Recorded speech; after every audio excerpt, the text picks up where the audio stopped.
For millions of people across the globe, the day doesn't truly begin until that first, comforting cup of coffee touches their lips. It's more than just a beverage, it's a daily ritual that signals the start of a new day, a moment of peace before the rush. Coffee isn't just a drink, it's a global ritual, a cultural cornerstone, and for many, non-negotiable. From bustling city cafes to quiet kitchen tables, it brings people together, fuels conversations, and powers productivity. So when the US, the world's biggest coffee consumer, threatened a trade war with Brazil, the world's top coffee producer, it was more than a diplomatic spat. It was a clash that sent ripples through both economies and households worldwide. It was a direct hit to our morning routines, threatening to disrupt the simple pleasure we often take for granted.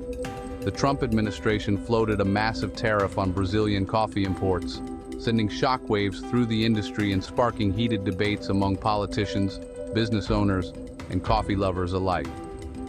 Suddenly, our affordable daily pleasure was at risk of becoming a luxury.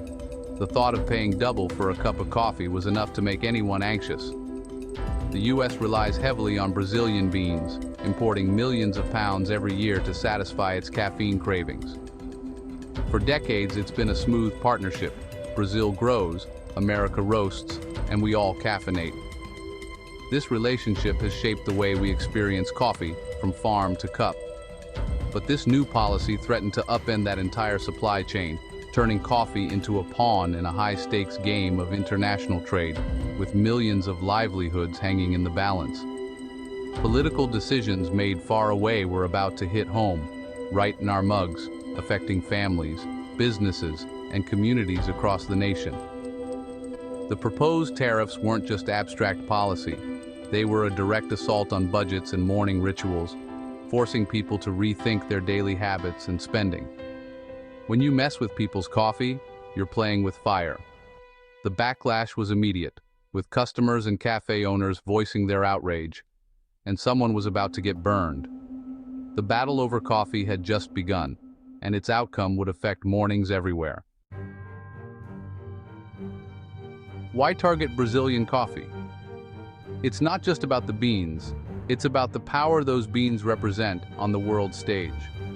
The Trump administration's America First strategy used tariffs as a blunt tool to reshape global trade, flexing economic muscle to protect domestic interests and challenge rivals.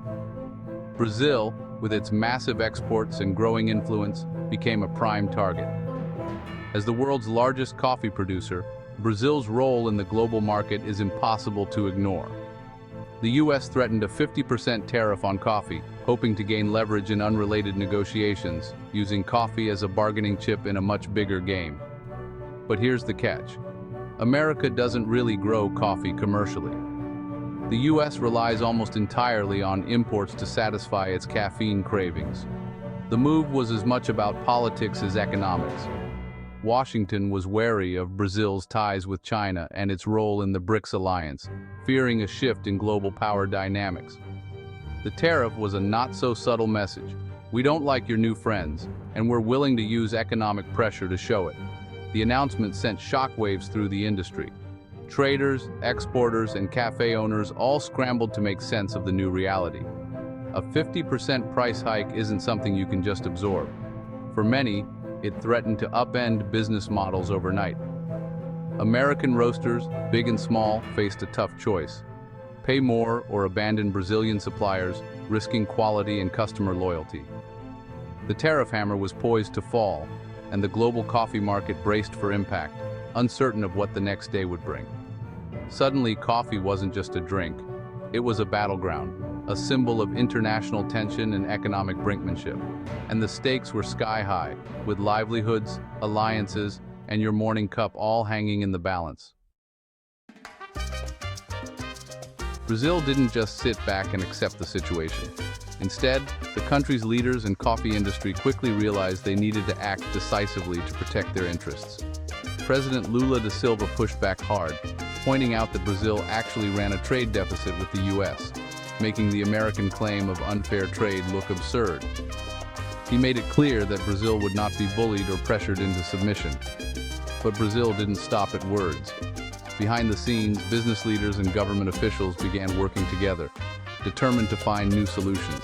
The coffee industry sprang into action, aggressively courting new buyers in Europe and Asia. They organized trade missions, attended international expos, and showcased the quality of Brazilian coffee to the world. This was Brazil's "we've got other friends" strategy, a bold move to show they weren't dependent on just one market. Brazilian exporters strengthened ties with the EU, negotiating better deals and expanding their presence in European supermarkets and cafés. At the same time, they made major inroads into China, where coffee culture was booming and demand for high-quality beans was rising fast. Instead of panicking, Brazil saw an opportunity to diversify and reduce dependence on the US market, making their economy more resilient for the future. Shipments started heading to Rotterdam and Shanghai instead of New York, marking a significant shift in global trade routes. The message was clear. If America didn't want their coffee, plenty of others did, and Brazil was ready to serve them. Lula's strong stance and the industry's quick pivot challenged the US strategy, showing the world Brazil's determination and adaptability. The Trump administration thought tariffs would force Brazil to concede, expecting them to fold under pressure. Instead, Brazil called their bluff, standing firm and refusing to back down. By finding new markets, Brazil reshaped the global coffee trade map, proving that adaptability can outmaneuver even the biggest players. The game of trade chicken had a new twist, with Brazil showing it could play just as tough. No single country, not even the US, held all the cards anymore. The balance of power was shifting. Brazil proved it was more resilient and more global than Washington expected, setting a new standard for emerging economies everywhere. The tariff threat and Brazil's pivot triggered chaos. American coffee companies, long reliant on Brazilian beans, scrambled for alternatives. They turned to Colombia, Vietnam, and Honduras. But these countries couldn't instantly fill the gap. Demand spiked, prices soared, and a bidding war erupted, driving up global coffee prices. The scramble wasn't just about finding beans. It was about finding them at a price that wouldn't bankrupt businesses. Shipping routes were rerouted, adding costs and complexity.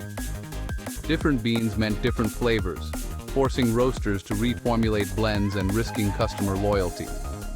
Meanwhile, Brazil faced its own challenges, adapting to new markets and regulations. The transition was costly, but it made Brazil's industry more agile and globally integrated. The Great Coffee Scramble was a painful adjustment for everyone. Disrupting a stable supply chain is easy. Rebuilding it is much harder. The market would never be the same. The tension peaked with a direct phone call between Trump and Lula. In a twist, Trump complained about rising coffee prices in the US, a problem his own tariffs had caused. Lula didn't back down. He pointed out Brazil's trade deficit with the US, dismantling the premise of the tariffs. Lula argued the tariffs were politically motivated and harmful to both nations. He reframed the issue as a self-inflicted wound for the US, not Brazil's fault.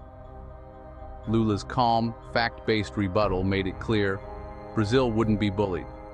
This exchange exposed the flawed logic behind the tariffs and the domestic pressure Trump faced. Lula wasn't just defending coffee, he was defending Brazil's sovereignty.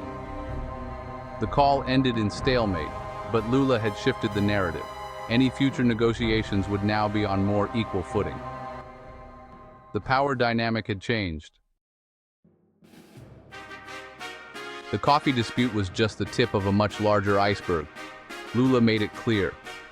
Brazil's grievances went beyond coffee, including US surcharges on steel, ethanol, and sanctions. He signaled willingness for comprehensive talks, but only if they aligned with Brazil's development goals. For Brazil, this wasn't just about selling products, it was about economic sovereignty and growth.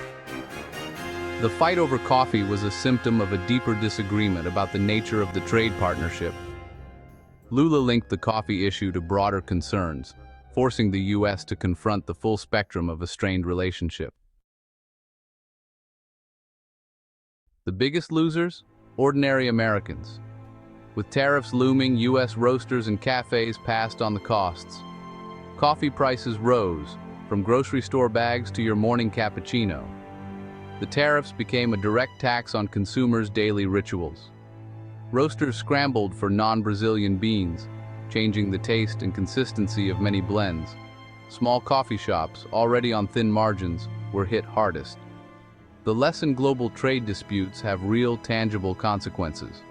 A tariff on one commodity can trigger global price hikes and supply chain chaos. In the end, everyone paid more: consumers, businesses, and even Brazil. Protectionist policies often hurt those they claim to protect.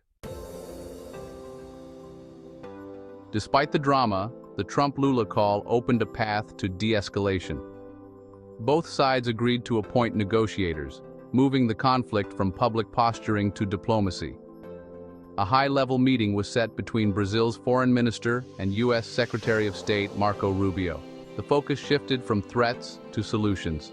Brazilian officials saw Trump's complaint as a sign the U.S. was feeling the pain and more willing to compromise. The hopes start with removing coffee tariffs, then address broader trade irritants. Even adversaries have a shared interest in avoiding mutual destruction. For the first time, there was hope that diplomacy might prevail. What can we learn from this caffeinated crisis? No trade dispute happens in a vacuum. A single tariff can disrupt global supply chains and daily life. The U.S. assumed economic might would force Brazil to submit, but Brazil's resilience proved otherwise.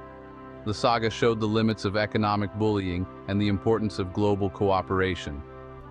The conflict escalated due to a breakdown in communication.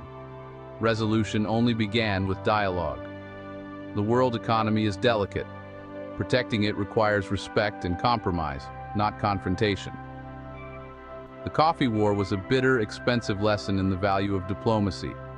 Next time, maybe politicians should just have a cup of coffee and talk it out.